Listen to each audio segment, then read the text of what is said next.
तरीके से करप्शन करते हैं, जो एजेंसियां वहां बैठी हैं उनको तो हर चीज का पता है। पाकिस्तान तो एक ऐसा शहर है, पाकिस्तान तो एक ऐसा मुल्क है कि डाका डलने से एक दिन पहले पता चल रहा था पुलिस को कल डाका पड़ना, आपको तो पता है साहब, लेकिन बचाने की कोशिश कोई नहीं कर रहा। मैं दुख वाली बात तो ये है कि एक वाहिद इंसान, कोई माँ एक पूरा बच्चे नहीं पैदा कर रही है जो रोक सके इन सारी चीजों, पता नहीं क्या ट्रेजेडी, अल्लाह जानता है। और दूसरी बात है कि खासकर जब मैं देखता हूं कि एग्जैक्टली वाघा बॉर्डर से दूसरी तरफ जो है वो कुछ और है, बिल्कुल सिस्टम ही कुछ और है। ये देख ले फ्रांस का, जो फ्रांस में हो रहा है, पहले देखे जिस तरह अमेरिका में होके गया, डायस्पोरा देखे जिधर जाते हैं डायस्पोरा उनका छा जाता है। तालीम देखे, वो इंडियन इंस्टीट्यूट ऑफ टेक्नोलॉजी पूरी दुनिया में एक रेवोल्यूशन लेके आ रहा है। दुबई में उसकी ब्रांच खुल गई तारड़ साहब, मैं हैरान हो रहा हूँ। $600 बिलियन उनका, 595 या 597 billion dollar foreign exchange of India, अब जरा देखें। और आपको 1.2 बिलियन मिला है, आप घुटनों पे हैं और वजीर आजम भी IMF का होगा।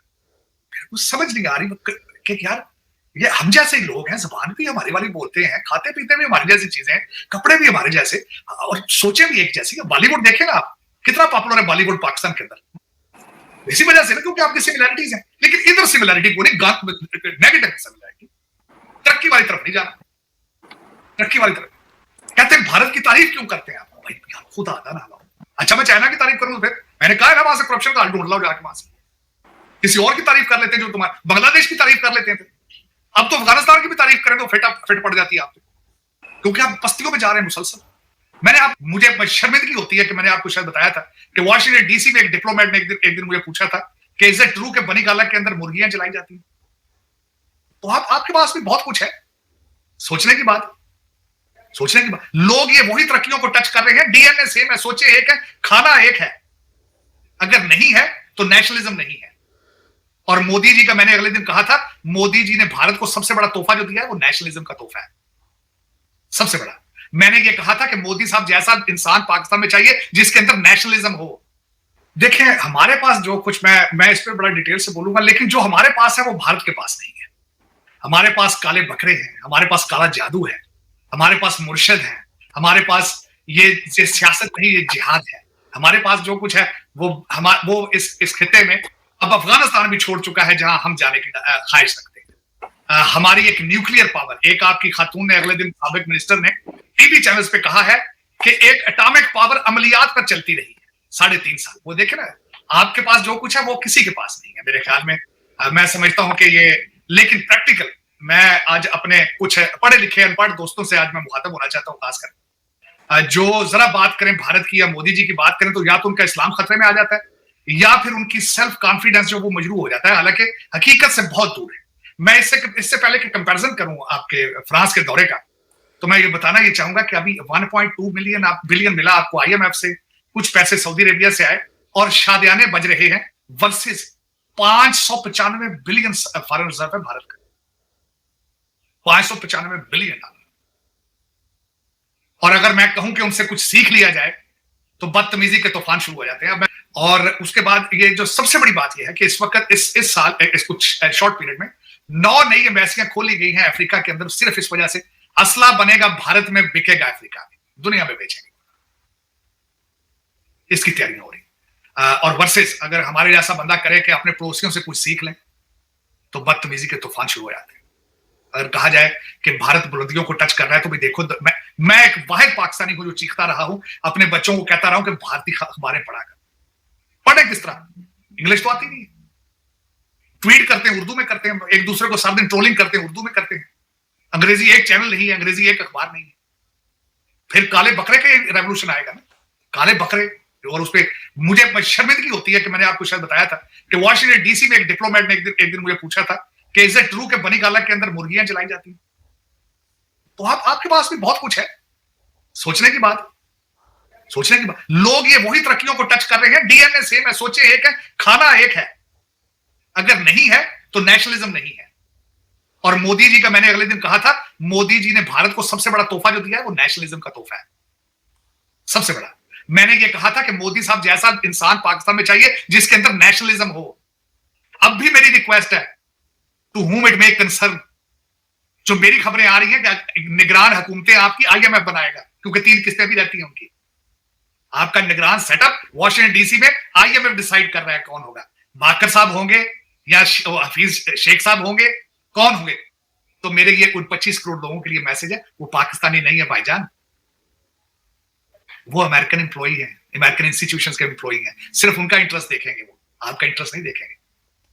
चले, लेकिन ये है कि हमारे जैसे लोग बोलते रहेंगे, एनर्जी वेस्ट करते रहेंगे अपनी, उसकी वजह यह है मादरे मिल्लत है। मेरे जैसा बंदा पाकिस्तान के लिए कर नहीं कुछ सकता, चीखना तो मैं समझता हूं मेरी ड्यूटी है, क्योंकि जिसकी माल जो है 76 साल से ये खराब कर रहे हैं, उसको जलीलो ख्वार कर दिया उन्होंने। और दूसरा ये कि देखें, मैंने शायद आपके पिछले वीलॉग में भी कहा था, चीमा साहब, दुख वाली बात है कि दुबई में फैसले हो रहे हैं कि अगले 15 साल बारी बारी किस तरह आएंगे, किस तरह लूटेंगे, क्या करेंगे, देखें। और उसके बाद कल किसी ने कहा, जर्नलिस्ट ने, उसने कहा कि 16 अक्टूबर तक कुछ भी नहीं हो सकता इस मुल्क के अंदर, क्योंकि एक एचिसोनियन, एक कोलंबिया यूनिवर्सिटी का, एक कैम्ब्रिज यूनिवर्सिटी का एक ऐसा जुडिशियल ऑफिसर है कि जब तक वो मौजूद है पाकिस्तान में कुछ भी नहीं हो सकता। चीमा साहब, मैं वाहिद समझता हूं, चाहे और भी पाकिस्तानी होंगे, कि इस वक्त जो फ्रांस के अंदर इंडियन एम्बेसडर है, जावेद अशरफ उनका नाम है, मेरी आज से 20 साल पहले उनकी भारत में मुलाकात हुई थी। मैं एक फॉरेन डेलीगेशन के साथ, अमेरिकन डेलीगेशन के साथ वहां गया था। तो फिकी एक ऑर्गेनाइजेशन है, जिस तरह आपका चेंबर ऑफ कॉमर्स है, उसका दिल्ली के अंदर था, हमारी प्रेजेंटेशन थी और लंच था। तो स्पीकर ये जावेद अशरफ साहब थे, ये इंडियन एम्बेसी वॉशिंगटन डीसी में सर्व करके गए हैं और इस वक्त फ्रांस के अंदर वो एम्बेसडर है। मैंने रिसेंटली जब एक आर्टिकल पढ़ रहा था, उन्होंने बड़े अच्छे तरीके से बताया, उन्होंने कहा कि फ्रांस के साथ सिर्फ हमारा डिफेंस का नहीं है, फ्रांस वो मुल्क है, जब 1998 में हमने एटॉमिक धमाके किए थे, सारी दुनिया ने छोड़ दिया था, फ्रांस हमारे साथ था। उन्होंने कहा फ्रांस के साथ हमारे रिलेशनशिप सिर्फ डिफेंस के नहीं है, सिर्फ राफेल के हमारे साथ इनके रिलेशनशिप नहीं है, हमारी पॉलिटिकल आइडियोलॉजी एक है, हम इंडियन ओशन के अंदर हम इकट्ठे हैं, हमारे एटॉमिक रिलेशनशिप है एक दूसरे के साथ। और दूसरी मैं जो बात बताना चाहता था, खासकर इस हवाले से, जब मैंने पढ़ा है कि राफेल तैयारे जो है उनका तो 51% रिलायंस है और भारत के अंदर बनेंगे उसके ज्यादातर इक्विपमेंट, जो उन्होंने सबमरीन्स ले रहे हैं, जिनके मैं स्कॉर्पियन बात कर रहा था, मैं ये भी इतला अर्ज करना चाहता हूं, वो भी साउथ मुंबई के अंदर बनी है, बनी वो फ्रेंच टेक्नोलॉजी है, लेकिन बनी मुंबई में है, तीनों के तीनों। उनकी सबसे ज्यादा जो उनकी स्ट्रेंथ है कि they can fire a missile from the sea to the outer space. और दूसरा 8 तैयारे जो राफेल है, इनके शिप कैरियर है, उसके ऊपर कर्नाटक क्या उसका नाम है, गोवा में होगा स्टेशन, उसके ऊपर 8 के तैयारे खड़े होंगे। लेकिन इस वक्त अगर देखा जाए, मेरी हम्बल एक रिक्वेस्ट होगी, करना ना करना अलग बात है, लेकिन इसकी कवरेज को देखें, हर पाकिस्तानी को चाहिए इस कवरेज को देखें, इन खबरों को पढ़े, शायद कभी हमें जिंदगी में शर्म आ जाए। हम तो ब्लॉक कर देते हैं खबरें, हम चलाते ही नहीं है ये खबरें, ब्लॉक कर देते हैं। वो समझते हैं कि इससे पता नहीं क्या होगा, लेकिन ये होता है ना कि खित्ते की खबर होती है कि बांग्लादेश में ये हो रहा है, भारत में ये हो रहा है, हम तो वो खबर भी नहीं चलाते। तो ये भी मैं समझता हूँ एक बात तो कोई मुनासिब नहीं है। समझ आप, जैसे आप कह रहे हैं कि कम से कम देखिए किस डायरेक्शन में जा रहा है, तनकीद भी करें, लेकिन कुछ ऐसी चीजें भी सीखने की कोशिश करें जिसमें तामीरी चीजें भी हों, जो आखिर भारत हमारा नेबर है, हम कहीं जा सकते हैं ना, वो जो साढ़े पास होता है, भारत में थोड़ा जा इंडियन ओशन तक चढ़ना सी, लेकिन वो नहीं।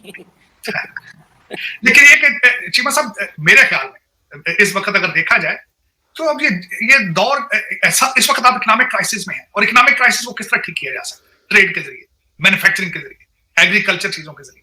और लेकिन ये कि आपके पास देखें, अब मैं जिस तरह मिसाल लेता हूं, मोदी जी की मिसाल दी तो गले पड़ जाते हैं लोग। अब मैं चाइना से कहता हूं कि किकबैक्स ले लेते हो, वहां जिस तरीके से करप्शन को कंट्रोल करते हैं, वो क्यों नहीं सीखते वहां से? वो गोली मारते हैं, और जो गोली के पैसे हैं वो भी लॉयल किन से लेते हैं? ये मैंने खुद पढ़ा चाइना के उनके रूल्स के मुताबिक, जो वो 10 रुपए की गोली होती है जिससे मारते हैं, वो भी उसके बिल पे जाती है। जब जेल में जाता है बंदा, उसको बाहर आने का खर्चा भी खुद देता है, उसको लेबर पे लगाया जाता है, उसमें से उसका खर्चा काटा जाता है जेल। ये तरीके वहां से क्यों नहीं सीखते? किकबैक्स लेते हो, करप्शन नहीं सीखते हो, हर जगह से, टर्की से और हर चीज से सीखते हो, ये क्यों नहीं देखते हो तरक्की किस तरह कर रहे हैं? मेरे समझ से ये बात, मैं जब चैलेंज करके कहता हूं कि दुनिया की 400 साल पुरानी यूनिवर्सिटियां हैं, उनकी डिग्रियां आप पर खत्म हो चुकी हैं, आपके ऊपर से गुजर जाती, आप वहां से सिर्फ मनी लॉन्ड्रिंग सीखते हैं। आपको इस वक्त तबाह करने वाले सारे के सारे आईवी लीग स्टूडेंट पढ़े, डिग्री याफ्ता है या ऑक्सफोर्ड और कैम्ब्रिज के पढ़े, आपकी सारी ब्यूरोक्रेसी बाहर से पढ़ के जाती है, सारी करप्शन में इन्वॉल्व, सारी। और मेरे जैसा बंदे को दुख तो होगा कि आईएमएफ डिसाइड करेगा आपका इंटर्न गवर्नमेंट, आपका वजीर आजम कौन होगा और आपका फाइनेंस मिनिस्टर कौन होगा। ये शर्मिंदगी नहीं तो और क्या है?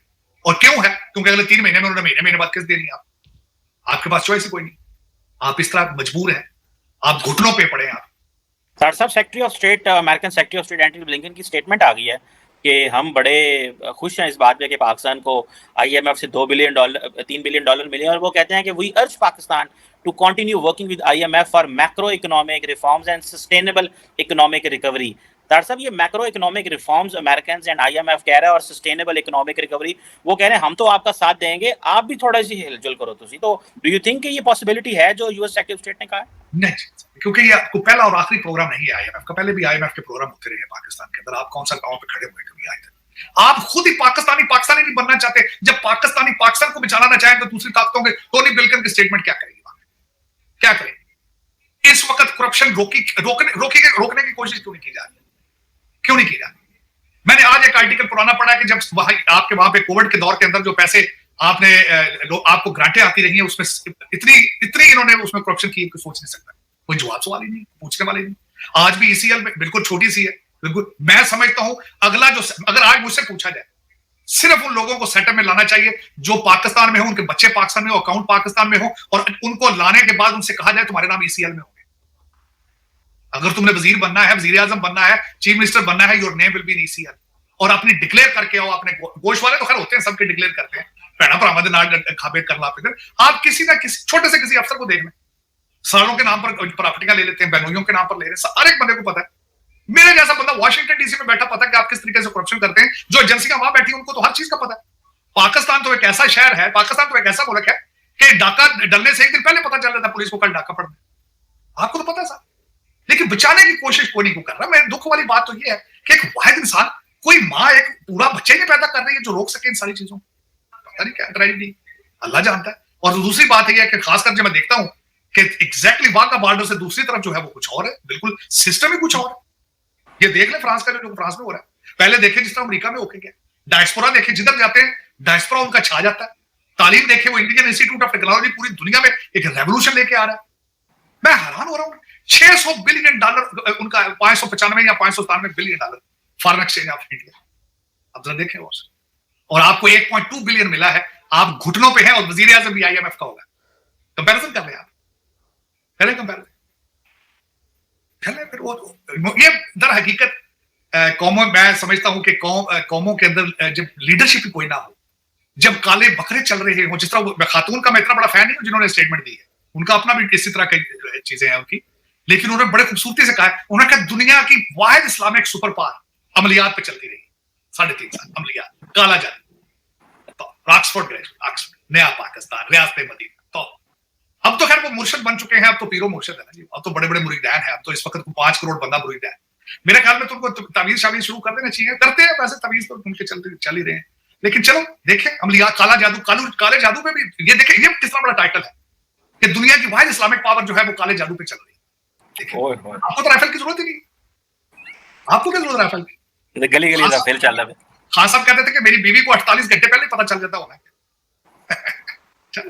ये क्या बंदा करे, मेरे तो समझ नहीं आती। मैं कसम से जब देखता हूं, ये आज मैं जो फ्रांस की चीजें सारी पढ़ रहा हूं, देख रहा हूं, और उसके बाद कुछ समझ नहीं आ रही कि यार ये हम जैसे ही लोग हैं, जुबान भी हमारी वाली बोलते हैं, खाते पीते भी हमारी जैसी चीजें हैं, कपड़े भी हमारे जैसे, और सोचे भी एक जैसी। बॉलीवुड देखेगा आप, कितना पॉपुलर है बॉलीवुड पाकिस्तान के अंदर, इसी वजह से ना, क्योंकि आपकी सिमिलैरिटीज हैं। लेकिन इधर सिमिलैरिटी को नहीं, नेगेटिव सिमिलैरिटी, तरक्की वाली तरफ नहीं जाना, तरक्की वाली तरफ।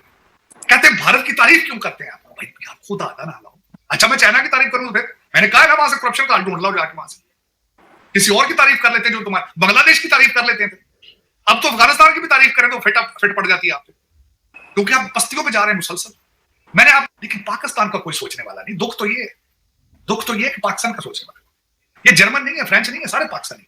लेकिन चीमा साहब यही है, ये मेरे ख्याल में तो आपकी तरक्की तब होगी जब ये आप सोचना शुरू कर देंगे, जब आप भारत की तरक्की अपने टीवी चैनलों पे दिखाएंगे, तब तरक्की।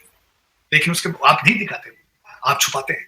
आप खास करके आपकी स्टेट को चाहिए था रिएक्ट करते कि जब खान साहब ने चूरन बेचना शुरू किया था मजहब का, जब उन्होंने नारे लगाने शुरू कर दिए थे जिहाद के, जब उन्होंने नारे लगाए थे कि हकीकी आजादी बाहर निकलो, तो उसी वक्त रोकना चाहिए था। अब तो टू लेट हो चुका है। अभी तक आपकी कौम ज़ियाउल हक के जिहाद के नारों का जो है कीमत चुका रही है। अब जो नया करप्शन उन्होंने नया माइंडसेट किया है, इसकी कीमतें बहुत देर तक देते रहेंगे, बहुत देर तक। जरूरत नहीं थी। आपको सबसे मैं मजे की बात बताता हूँ, सऊदी अरेबिया हमारे सब लोगों का एक मजहबी मुल्क है, मुकद्दस जगह है। वहां पे मस्जिदें जो है रेगुलेटेड है, खुतबा हुकूमत भेजती है। इस तरह के लोगों को, काले जादू वालों को हाथों में माइक नहीं दिए जाते कि स्टेट की जड़ें काटो। रेगुलराइज्ड है वहां मस्जिद, खुतबे गवर्नमेंट देती है, तब स्टेटें चलती हैं। वहां मजहब को खतरा है? किधरे भी नहीं खत्म। डॉक्टर साहब ये तो फिर जैसे मोदी साहब आए थे तो उन्होंने एक बात की, मेक इन इंडिया। डॉक्टर साहब इस तरह की बातें हमारे लीडर नहीं कर सकते कि मेक इन इंडिया, इंडिया में इन्वेस्ट करें, आके इंडिया में बनाएं, छोटी छोटी मैन्युफैक्चरिंग करें ताकि एटलीस्ट रोजगार जनरेट हो। ये हम देखते हैं कि जैसे इंडिया के साउथ में जो है वो हार्टेक स्टार्टअप्स चल रहे हैं बेंगलुरु के अंदर और बहुत सारे जगहों के अंदर। तो इस तरह के इनिशिएटिव आपको नहीं लगता कि देने से हम भी हमारे मुल्क की इकोनॉमी भी ग्रो कर सकती है और आईटी जैसे सेक्टर एक्सपोर्ट करके रेवेन्यू कमा सकते हैं? What do you make of that sir? Cheema साहब देखें, आपके इसके पीछे भी मैं फिर एक दफा कहूंगा नेशनलिज्म बहुत जरूरी है। जब आपकी रूलिंग एलीट जो है लंदन बेस होगी तो वो क्यों मैन्युफैक्चर करेंगे पाकिस्तान? और इस वक्त मैं बताना चाहता हूं, आपके लोग करते हैं। आपको पता होना चाहिए, आपका इस वक्त अमेज़न में सबसे ज्यादा जो शहर इस वक्त एक्टिव है चीचा बथनी। अगर चीचा बथनी अमेज़न के वहां बच्चे सीख सकते हैं तो हर शहर कर सकता है, लेकिन कोई करे कराए तब। ये लौंडे लपाड़े आप खुले छोड़ देते हैं, जाके सारा दिन जाके इमरान खान के जलसे नचन में जी करना है, तो फिर तरक्की की लगे। डॉक्टर साहब वो इमरान खान कहते हैं कि वो आईएमएफ वालों जो ने मेरे कहने पे पाकिस्तान को पैसे दिए हैं कि ये जो $3 अरब जो है, अगर मैं ना कहता तो वो आज तो वो सारे लोग वो इसलिए खुशियां मना रहे हैं कि पाकिस्तान को पैसा इमरान खान ने लेके दिया है। हाँ बिल्कुल, मैं हो सकता है कुछ जो चाय शायद दी उसमें कुछ तवीज वीज भी बोल के दिया उन्होंने। आईएमएफ वाले जो लोग आए हुए थे, क्या पता है, खान साहब तो बड़े मुर्शद बादशाह। मुझे खान साहब पे जो दूसरा एतराज है 70 साल टीनेजर पे, ट्रेंड क्या किया खान साहब ने शुरू, आप बात कर रहे थे, वो बजाय अदालतों में पेश होने के उधर ही लोग बैठ के यूट्यूब के ऊपर घंटा बैठ के तो सफाइयां खुद ही अपने सारे केस जस्टिफाई कर कहते हैं ये तरीका। और लोग वो मान रहे हैं, लोग कहते नहीं मुर्शद है नहीं, पीर तो गलती नहीं करते ना, जिंदा पीर किस तरह गलती करेगा। लेकिन ये कि चीमा साहब दुआ खैर करें, और मेरे ख्याल में फ्रांस के अंदर जो भारत की तरक्की है, ये सारी चीजें हैं, उसको देखना चाहिए, उसको अपनी नौजवान नस्ल को बताना चाहिए कि पड़ोस में ये हो रहा है। ये हम जो बातें कर रहे हैं किसी ऐसे मुल्क की नहीं कर रहे कि बहुत दूर हो और उसकी जुबान पुर्तगीज हो, वो आप ही की जुबान है, आप ही का डीएनए। लेकिन देखे कहाँ जा रहे हैं। अगर किसी वक्त थोड़ा सा टाइम मिले तो थोड़ी सी शर्म कर लेगा होती है। सही कह रहे हैं डॉक्टर साहब, जहाँ जहाँ से हम पैसा कमा सकते हैं हमसे वो भी नहीं कमाया जा रहा। तो दोस्तों जैसे कि आपने क्लिप में देखा कि साजिद तारफ जो बता रहा है कि भाई साहब भारत के फॉरेन रिजर्व्स भाई साहब हम बहुत ज़्यादा आगे बढ़ चुके हैं, 700 बिलियन प्लस डॉलर पे आगे बढ़ चुके हैं। भारत की इकनॉमी 8.2% की दर से आगे बढ़ रही है, मतलब ये भारत के लिए बहुत अच्छी बात है। भारत की इकनॉमी अभी चौथे नंबर की इकनॉमी है और उसके बाद से भाई मतलब कि चौथे नंबर की इकनॉमी पे भारत के फॉरेन रिजर्व जो हैं वो 700 बिलियन डॉलर तक पहुंचने वाले हैं, मतलब कि ये बहुत अच्छी बात है भारत के लिए। तो मोदी ने जो भारत को गिफ्ट दिया है ना वो नेशनलिज्म का दिया है सबसे ज़्यादा, मतलब कि 2014 में जब प्रधानमंत्री नरेंद्र मोदी प्रधानमंत्री बने थे ना, तब से मतलब कि तब से ये मुहिम चली है कि भाई साहब नेशनलिज्म को प्रमोट करना चाहिए। प्रमोट कर के भाई साहब मतलब कि जो भारत के जो युवा है ना वो सब में नेशनलिज्म कूट के भर दी गई है, और मतलब कि बहुत ज़्यादा अच्छी बात है भारत के लिए, क्योंकि भारत फर्स्ट राइट विंग विचारधारा भारत के लिए बहुत अच्छी है। ठीक है, पाकिस्तान फिर से आईएमएफ के पास गया और पता 1 बिलियन डॉलर के लिए मतलब कि नाके रगड़ रहा है फिर से पाकिस्तान, मतलब कि फिर से बेल आउट पैकेज चाहिए पाकिस्तान को, मतलब कि हज़ारों बार पता नहीं कितनी बार भाई साहब पाकिस्तान ने आईएमएफ से लोन लिया है। लोन का इस्तेमाल सही तरीके से नहीं होता ना पाकिस्तान में, दिक्कत तो यही है सारी की सारी। आईएमएफ जो शर्तें रखता है ना कि सब्सिडी नहीं दे सकते यहाँ वहाँ तुम, ठीक है, और ज़्यादा खर्चा नहीं कर सकते, आवाम पे इतना लगा नहीं सकते, ठीक है। लेकिन पाकिस्तान क्या करता है कि पाकिस्तान ना अपने डिफेंस में पैसा लगाता है, डिफेंस में पैसा लगा देता है और सबको सब मतलब कि इसके मिनिस्टर खा जाते हैं, मतलब आवाम तक उतना पहुंचता नहीं जितना पहुंचना चाहिए, जितना पाकिस्तान की इकनॉमी में लगना चाहिए ना वो लगता ही नहीं है। जैसे कि हम जानते हैं कि पाकिस्तान में डिक्टेटरशिप है, डिक्टेटरशिप के चलते पाकिस्तान में मतलब कि इकनॉमी बूस्ट नहीं हो पाती, रिफॉर्म्स नहीं हो पाते, ठीक है। पाकिस्तान में जो डिक्टेटर बैठा हुआ है ना मुल्ला आसिम मुनीर, जो कि भाई साहब पहले आर्मी चीफ था, उसके बाद फील्ड मार्शल बन गया, उसके बाद अब CDF बन गया है कि चीफ ऑफ डिफेंस फोर्सेस बन गया है, जो पाकिस्तान के पार्लियामेंट के जो अमेंडमेंट किया गया है ना उसमें करके वो CDF भी बन गया, मतलब कि कौन सी मतलब सो कॉल्ड पाकिस्तानी वो इंडिया से वॉर जीत लिया उन्होंने, मतलब कि वॉर कौन सी थी भाई साहब भारत ने पाकिस्तान में घुसकर नोट ठिकानों पर मतलब कि 9 आतंकवादी ठिकानों को ठोका था। उसके बाद से भाई साहब पाकिस्तान ने सोचा कि भाई साहब भारत को अब नीचे दिखाएंगे, हम भारत को ही दिखाएंगे, क्योंकि भारत ने मतलब कि एक तरीके से बॉर्डर तो क्रॉस करा था ना, तो भाई भारत को घेरने के लिए इन्होंने सोचा कि भाई साहब भारत के राफेल गिरा देते हैं, वो भी सोशल मीडिया पे घेर के उसके बाद भारत को घेरा जाएगा भाई साहब, झूठ फैलाया जाएगा। पाकिस्तान मतलब कि चीमा का कोई भी शो देख लो, चीमा हर शो में कहता है कि भाई साहब हमने तो जंग जीती, हमने तो भारत के मतलब कि इतने सारे राफेल गिरा दिए, ठीक है, ये कर दिया वो कर दिया, भारत को हमने ये कर दिया, ठीक है। बस इनका इसको जब से मेडल मिला है चीमा को, तब से चीमा यही बात करता है कि भाई साहब भारत को मतलब भारत के साथ हमने ये कर दिया है, ठीक है, भारत को हमने मतलब कि सारे के सारे राफेल गिरा दिए हैं, ठीक है, ठीक है। अब पाकिस्तान आगे जाएगा और पाकिस्तान अमेरिका बुला रहा है, मतलब आसिम मुनीर अटैची लेके जाता है रेयर अर्थ मटेरियल की, और सब जाके वहाँ पर डिनर कर रहा है। डिनर भाई फ्री का नहीं होता। अब जो वो बात हो रही है ना कि जो डिनर करने गए थे शहबाज शरीफ और आसिम मुनीर दोनों साथ में सूट बूट पहन के भाई साहब, मतलब कि डोनाल्ड ट्रंप के मतलब कि बोर्ड चाट रहे थे, तो मतलब कि वो फ्री का लंच बेटा होता नहीं है। लंच कर रहे थे ना वो वाशिंगटन डीसी में बैठ के व्हाइट हाउस में, तो भाई फ्री का लंच होता नहीं है, साबित हो गया है। पता है कैसे? क्योंकि अभी एक खबर आई है कि उसमें जो है ना गाज़ा में अब पीस टॉक होगी, मतलब ठीक है, गाज़ा में जो हमास है, हमास जो टेररिस्ट ग्रुप है उसको डिसआर्म किया जाएगा, मतलब कि अब ये फैसला हो चुका है। और पाकिस्तान को भी फोर्सेस भेजनी पड़ेगी यूएन के थ्रू, यूएन, क्योंकि अमेरिका का बस चलता है यूएन पे। यूएन ने कहा है कि भाई साहब पीस टॉक्स के लिए आ गया है पाकिस्तान, जो कि भाई साहब अमेरिका के कहने पे हो रहा है। भाई साहब जो डिनर हुआ था ना मतलब कि वो व्हाइट हाउस में, वो फ्री का डिनर नहीं था। अब पाकिस्तान को कीमत चुकानी पड़ेगी। अब पाकिस्तान मतलब कि पीछे भी नहीं हट सकता, क्योंकि पाकिस्तान ने इतना सारा लोन पकड़ रखा है आईएमएफ से, ठीक है, अमेरिका की एड आती है ऊपर से भाई साहब, वो F-16 के भाई साहब, ठीक है, रिपेयरिंग की किट भी भेज दी है अमेरिका ने, और F-16 भी भेज रहा है और भी ज़्यादा, ठीक है भाई, बहुत सारी चीज़ भेज रहा है। लेकिन अब पाकिस्तान को जो किया है ना उसका, अब जो अमेरिका ने उसको किया है मतलब कि उसके लिए फेवर्स किए हैं ना जो, अब उसका भुगतान करने की पाकिस्तान की बारी है। अब पाकिस्तान मतलब कि कैसे करेगा, मतलब कि इसराइल से दोस्ती कर सकता है क्या? इसराइल तो यही चाहता है ना कि भाई साहब हमास को डिसआर्म किया जाए। अब देखना दिलचस्प होगा कि पाकिस्तान जो है, पाकिस्तान अब हमास को डिसआर्म कैसे करेगा भाई साहब। फिर तो भाई साहब फिर तो ये कह देंगे कि भाई इसराइल को फिर ये तस्लीम कर लेंगे, मतलब कि मान्यता मिल जाएगी फिर तो इसराइल को भाई पाकिस्तान से, कि भाई साहब इसराइल भी अस्तित्व में होता है। क्योंकि पाकिस्तान तो मानते नहीं है ना कि इसराइल अस्तित्व में भी है। पाकिस्तान के पासपोर्ट पर लिखा हुआ है कि भाई साहब तुम कहीं भी जा सकते हो, दुनिया में कहीं भी जा सकते हो, लेकिन इसराइल नहीं जा सकते। अब पाकिस्तान क्या करेगा, मतलब कि अब ये बहुत अच्छी बात है कि भाई साहब पाकिस्तान अपनी फोर्सेस भेजेगा हमास को डिसआर्म करने के लिए, ये बहुत अच्छी बात है। ये देखने में मज़ा आएगा। खैर जो मोदी जी ने जो मुहिम चलाई थी ना मेक इन इंडिया की, वो बहुत ज़्यादा सक्सेसफुल हो रही है, क्योंकि भारत के अंदर मैन्युफैक्चरिंग हो रही है भाई, चिप्स से लेके आईफोन तक भाई साहब, कार से लेके भाई साहब हर एक डोमेस्टिक प्रोडक्ट तक भाई साहब वो भारत का बन रहा है, भारत के अंदर बन रहा है, ठीक है। मतलब कि भारत की जो लोकल चीज़ें हैं ना उसको प्रमोट किया जा रहा है जितना ज़्यादा हो सके। और मैन्युफैक्चरिंग को तो भाई साहब बहुत ज़्यादा ऊपर कर दिया गया है भारत के अंदर, क्योंकि भाई हर एक चीज़ अब भारत खुद मैन्युफैक्चर करना था। यहाँ तक कि राफेल जो एयरक्राफ्ट है ना वो तक भारत यहाँ पे बनाना चाहता है, मैन्युफैक्चर करना चाहता है। भारत टेक्नोलॉजी ले रहा है, मतलब खरीद रहा है राफेल से, और मतलब फ्रांस दे भी देगा भारत को। ये बहुत अच्छी बात है भारत के लिए। भारत अगर यहाँ पे अपने घर में मैन्युफैक्चर करेगा ना तो भाई साहब बहुत अच्छी बात। जैसे हम रशिया के साथ मिलकर बना रहे हैं ना ब्रह्मोस, ठीक है, तो वही ये ब्रह्मोस की बहुत बड़ी फैक्ट्री लगी पड़ी है भारत के अंदर, और भाई साहब मतलब कि मैन्युफैक्चरिंग हो रही है भाई साहब। जो ऑपरेशन सिंदूर में हमने कारनामा में भी देखा था भाई साहब, क्या बोलते हैं ब्रह्मोस का, तो वो बहुत अच्छी बात है। भारत के अंदर मेक इन इंडिया बहुत ज़्यादा प्रमोट हो रहा है। कांग्रेस कहते थे कि आप कर ही नहीं सकते मेक इन इंडिया, भाई भारत करके दिखा रहा है मेक इन इंडिया। भारत के अंदर इतनी ताकत है कि भाई साहब भारत मेक इन इंडिया करके दिखा रहा है। मैन्युफैक्चरिंग में बहुत आगे बढ़ रहा है भारत, ठीक है। भारत की इकोनॉमी 8.2% की ग्रोथ रेट से भाई आगे बढ़ रही है भाई साहब, ये बहुत अच्छी बात है। दुनिया में किसी भी इकोनॉमी का इतना ग्रोथ रेट नहीं है जितना भारत का हो गया है, क्योंकि भारत भाई साहब मतलब कि एक बार जो ठान लेता है ना उसको करके पूरा रखता है। मतलब कि अब पाकिस्तान की तरह थोड़ी है कि हर वक्त आईएमएफ से लोन मांगते रहेंगे। भारत भी एक बार गया था आईएमएफ के पास में, ठीक है, भारत ने भी एक बार गोल्ड रखा था अपना यूके के बैंक में, लेकिन भाई साहब उसके बाद भारत ने पीछे मुड़ के नहीं देखा।